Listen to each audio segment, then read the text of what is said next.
আমাদের হুলু আর রুসি কি সুন্দর করে দুধ খাচ্ছে দুটোতে। রুসি সকালবেলা উঠে তো প্রত্যেক দিন আমাকে ডেকে ডেকে দরজা খোলাবে, করে বিস্কুট খাবে, 3টে করে বিস্কুট খায়। যে দুটো দিয়েছি তো, একদিন 3টে দিয়েছি বলে তারপর থেকে দুটো দিলে তারপরে আবার চিৎকার করে করে ডাকবে, মানে আরেকটা দিলে তারপরে শান্তি। দুটো কি সুন্দর করে খাচ্ছে দেখো।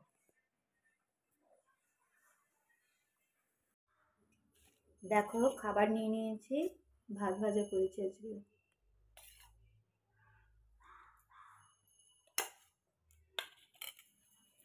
ভাত ভাজা, এবার তার সাথে কাজ করে দিচ্ছি খেতে খেতে। দেখো কালকে কী কী বাজার করে নিয়ে এসেছি, দাঁড়াও দেখাই তোমাদের। ফুলকপি দুটো, সর্ষের শাক, আর এখন গাজর। এখন এই সর্ষের শাকটা কেটে নেবো, তার সাথে একটু কী করি দেখি, নিরামিষের দিন আজকে। ঠিক আছে, চলো আমি খেতে খেতে, এই যে খাবার আমার, খেতে খেতে কাজগুলো করে নিই। গলায় কষ্ট, পড়াশোনাটা কর, মুখে তো কষ্ট না। হ্যাঁ ভুটান, ওঠ, অ্যাক্টিভ থাক, শুয়ে থাকবি না। ভুটান, পড়ার কথা বলতে বারণ করেছো, কটা বাজে? পরে এগিয়ে যায়, ছুটিতে পড়াশোনাটা করে নিতে হবে, পরীক্ষা কিন্তু স্কুল খুললে। আমার ছোট ছেলের 1 তারিখ থেকে 13 তারিখ ছুটি, বুঝতে পারছো তো? মানে ঝামেলা, উৎপাত। ছেলেপুলেরা যত স্কুলে থাকে ততই ভালো, সেই সময়টা কাজ করে নেওয়া যায় নিশ্চিন্তে। না করবে ঠিক করে পড়াশোনা, না ঠিক করে খাবে, না ঠিক সময়ে স্নান করবে, কিছুই ঠিক সময় না, খালি বক বক করতে হবে। ওরে এটা কর, ওরে ওটা কর, ওরে সেটা কর, তারপরে বেশি বললে রেগে যাবে।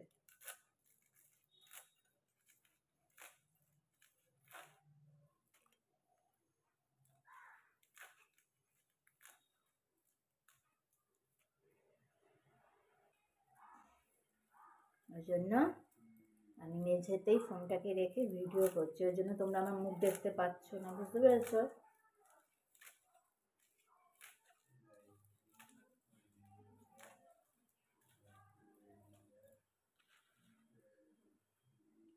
সকালে কতগুলো জামা কাপড় মেনে নিলাম, ভাত ভাজা করে নিলাম টিফিন হিসেবে।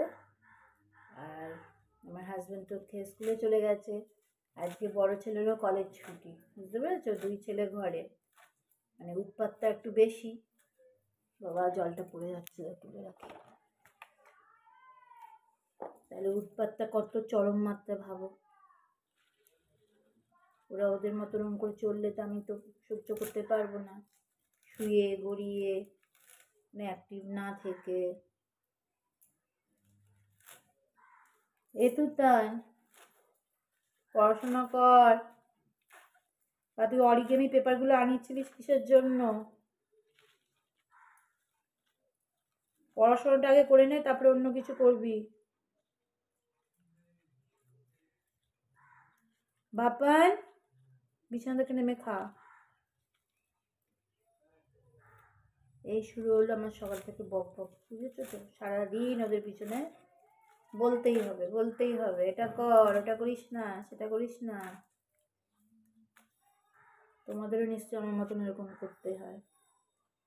সব বাচ্চাগুলো এখন কথা শুনতে চায় না তো, না? বুঝতে পারছো 13 তারিখ অব্দি কীভাবে সামলাবো আমি এই বাচ্চাকে।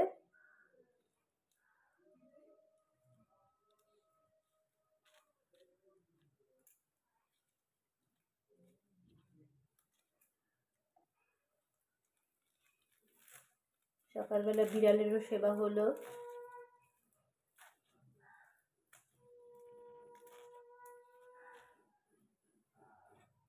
তারপরে স্বামী সেবা হলো, তারপরে ছেলেদের সেবা, তারপরে আমার নিজের সেবা। দেখো খাবার নিয়ে বসেছি, খাওয়া হচ্ছে না, আমি এগুলো করে যাচ্ছি। ভাবছি না আমি কাজটা এগিয়ে নিই, এই করেই আমি গ্যাস অম্বলের রোগী হয়ে গেছি, যেটা আমাদের মতো মেয়েরা বা বউরা হয় আর কি। আমি মেয়েবেলাতেও এরকম করতাম, কাজটা করে নিই তারপরে খাবো, ওই কাজটা করে নিই তারপরে খাবো, এই করতে করতে বিকেল 4টার সময় খেতাম যখন স্কুল ছুটি থাকতো, স্কুল কলেজ। আমার পরীক্ষার সময় যাতে মাথায় ঘুরতো যে ঘরের ফার্নিচারগুলো একটু ঘুরিয়ে নিই, আর যখন মাথায় ঢুকলো যতক্ষণ না করবো আমার পড়াশোনা মন বসতো না। আমি সব করে ঠোরে পরিষ্কার করে স্নান করে তারপরে মন দিয়ে পড়াশোনা করতাম, মানে তারপরে মন বসতো আর কি, মন দিয়ে পড়াশোনা করতাম বলতে গেলে, করতে ভালো ছিলাম তা তো না, তারপরে পড়ার মনটা বসতো। যতক্ষণ না আমার মাথায় ঢুকেছে যে ঘর অন্যরকম করে সাজাতে হবে, যতক্ষণ না ওটা করবো ততক্ষণ আমার পড়ায় মন বসতো না।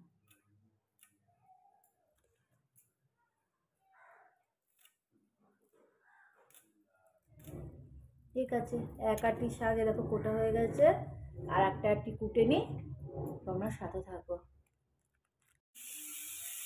এই দেখো আমার ছেলেরা বলেছে ফুলকপি আলু দিয়ে সয়াবিনের তরকারি করতে, এই সয়াবিন সেদ্ধ করে দিয়েছি, এটাকে ভাজবো।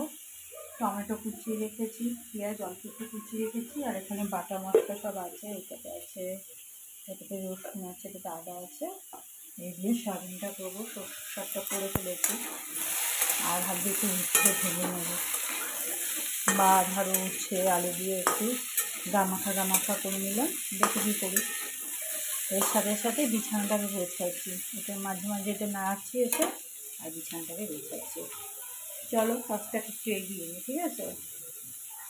আজকে মেনুগুলো দেখে নাও, আলু সয়াবিন ফুলকপির তরকারি, উচ্ছে আলু পেঁয়াজ দিয়ে ভাজা, আর এটা হচ্ছে সর্ষের শাক, কুমড়ো আর বেগুন দিয়ে সর্ষে শাক করেছি, ঠিক আছে। আর এই সসপ্যানে ভাত আছে, আর এই আমরা এখন ভাত বেড়ে নিই, খেয়ে নিই।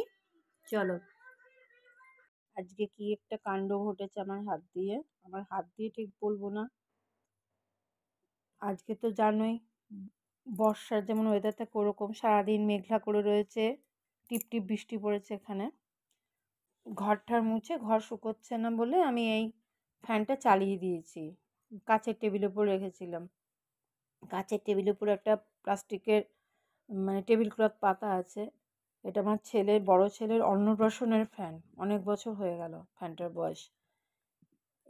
ফ্যানটা চলছে, চালিয়ে রেখেছি ঘর শুকোনোর জন্য, রান্নাঘরে তারপরে বাসনটা মাজছি, হঠাৎ করে ধাম করে আওয়াজ, তা দেখি মাটিতে পড়ে সে ঘুরছে, ব্লেড ঘুরছে, দেখো এখান থেকে ভেঙে গেছে, দেখো এই যে এখান থেকে ভেঙে গেছে। তারপরে দেখো আমি সামনেটা খাঁচাটা খুলে রেখেছি, ফ্যানটা খুব আওয়াজ হয় খাঁচাটা থাকলে, এইবার দেখো এই ব্লেডটাও ভেঙে গেছে।